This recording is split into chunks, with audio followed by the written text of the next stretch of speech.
Bon, mon ami, j'ai relu Le démon d'Hubert Selby Jr. J'ai tenté de le lire une première fois sans pouvoir l'achever, tellement ça m'a mis mal à l'aise. Puis, j'ai insisté quelque temps plus tard, en réussissant à mener la lecture à son terme. Et je viens de le relire. Ce bouquin est terrifiant. Voilà, c'est dit. Terrifiant. Tu sais, il existe de ces œuvres qui te... comment dire ça ? Rentrent sous la peau, des œuvres qui te chamboulent physiquement. Pas juste dans la tête ou dans le cœur, mais physiquement. Irréversible, de Gaspard Noé, La Passion du Christ, de Mel Gibson, le Requiem de Mozart, certains passages de la bande originale de Gladiator, tu sais, notamment Patricide, qui fait référence au parricide commis par Commodus sur la personne de Marc Aurèle. Énorme. C'est d'une beauté qui te donne le vertige, t'es physiquement chamboulé. Je suis sûr que t'as déjà éprouvé ça. Dans le cas d'Irréversible ou de La Passion du Christ, le malaise prime de très loin sur l'esthétique. Ou disons que l'esthétique participe activement au malaise. Le démon, c'est pareil, mais ça n'en est pas moins poignant. C'est l'histoire d'un mec, comme dirait l'ami Coluche, rongé de l'intérieur par une force obscure et obsessionnelle, qu'il qualifie lui-même de démon. Cette force le pousse à mettre en péril ce qu'il construit méticuleusement par ailleurs, à savoir une carrière, une vie de famille, une réputation d'homme honorable. Harry White, c'est son nom, est possédé par le démon au sens figuratif du terme. C'est pas un bouquin fantastique, c'est pas Al Pacino dans L'Associé du diable, c'est pas L'Exorciste. On est dans le figuratif, ce qui n'empêche pas pour autant la terreur de se manifester, Coco. Harry est une bombe à retardement. La force du mal qui le ronge est terrifiante, justement parce qu'elle est réelle. Parce qu'un être humain lambda pourrait en faire les frais. Tu vois ? Ce qui lui arrive est réel.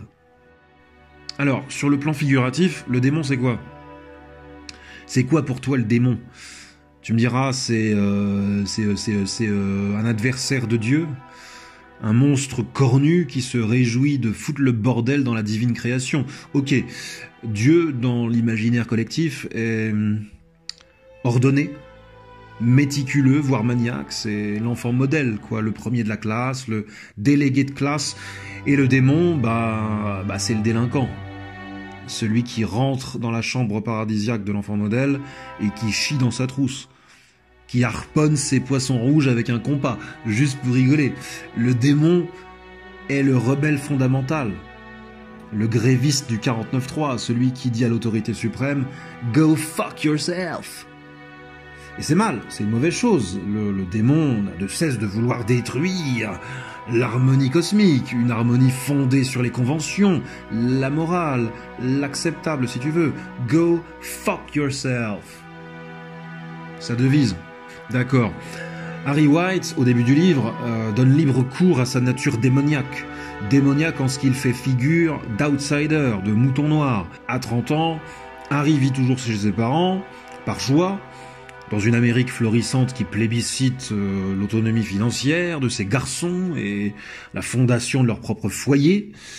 La camaraderie virile et la religion du sport le laissent froid, même s'il joue au baseball de temps en temps et boit une bière avec les copains quand il y pense.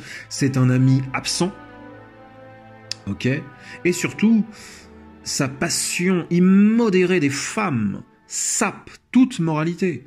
Il les choisit mariés, esselés, jouit essentiellement de pervertir leur code de conduite, jouit essentiellement de la probabilité de se faire surprendre par le mari, le dieu patriarcal du domos.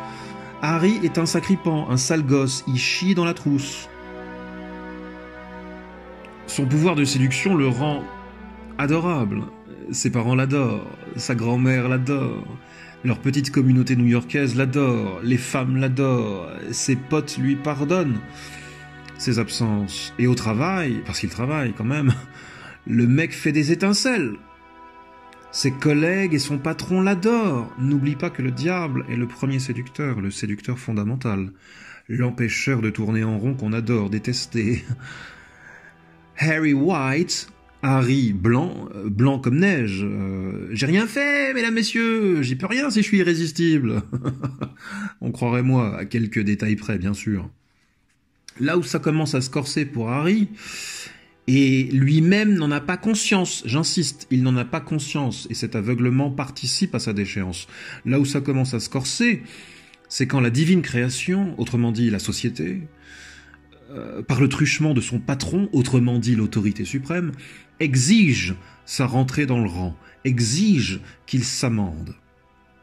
La vie de bâton de chaise, c'est sympa, mais c'est pas tenable.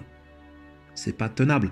Harry White, pour son malheur peut-être, a poussé ses qualités de séducteur, de négociateur hors pair, jusque dans la sphère professionnelle.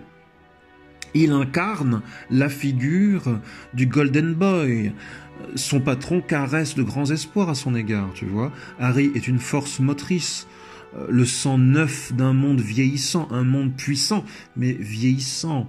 Charge à lui de revitaliser la divine création, fonder une famille, faire des enfants, gravir les échelons hiérarchiques, acquérir un putain de domaine avec un bois et un ruisseau intégrés, tu vois, devenir un homme honorable.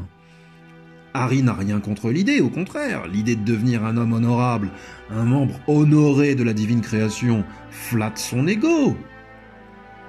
Il s'auto-persuade que cette idée a toujours été son rêve. Et c'est à ce moment-là, au moment de l'acceptation de l'idée paradisiaque, comme étant son propre rêve, que la tension en lui se développe. La tension, c'est quoi? Mettre le démon en cage. Écraser le démon, sauf que tu l'écrases pas comme ça, au contraire. Un démon en cage grossit, grossit, grossit, jusqu'à faire péter la cage. Faut que tu comprennes que le problème d'Harry, c'est que tout lui réussit, tout est gagné d'avance. Il épouse une nana merveilleuse, elle lui pond 2 enfants adorables, il obtient son domaine avec bois et ruisseaux intégrés, il culmine au sommet de ses capacités professionnelles, mais, parce qu'il y a un mais, ce qui fait vivre Harry, ce qui fait battre son cœur et lui donne la trique, c'est pas le pognon ou la situation sociale, contrairement à ce qu'il veut bien faire croire. C'est la chasse et l'imprévisible. La chasse et l'imprévisible. La divine création prospère sur des certitudes, sur des garanties. Il faut éliminer le serpent du jardin d'Éden, sauf que sans le serpent parmi eux, Adam et Ève se font chier comme des rats crevés. La chasse et l'imprévisible, voilà ce qui fait battre le cœur et donne la trique au démoniaque Harry White. Alors il va chasser. Il va mettre en péril son jardin d'Éden pour rester vivant, pour rester vibrant. Et cette chasse, cette quête de sensations toujours plus fortes, va tourner au drame. C'est un roman terrifiant, grandiose, parce que tu ressens tout ce que le personnage principal ressent. Sa vie intérieure est un magma. Le mec est un volcan sur pattes. Sous ses dehors charmants, drôles, attachants, c'est un volcan sur pattes, tout prêt à entrer en éruption. La tension est trop forte, tu vois. Rongé par la culpabilité d'être un salaud à ses propres yeux, sa souffrance deviendra intolérable. Pour calmer ce magma de contradiction, je te dis pas ce qu'il va faire. Lis. Lis et interroge-toi sur le machin qui te griffe de l'intérieur. La douleur est-elle tolérable? Et si oui, jusqu'à quand?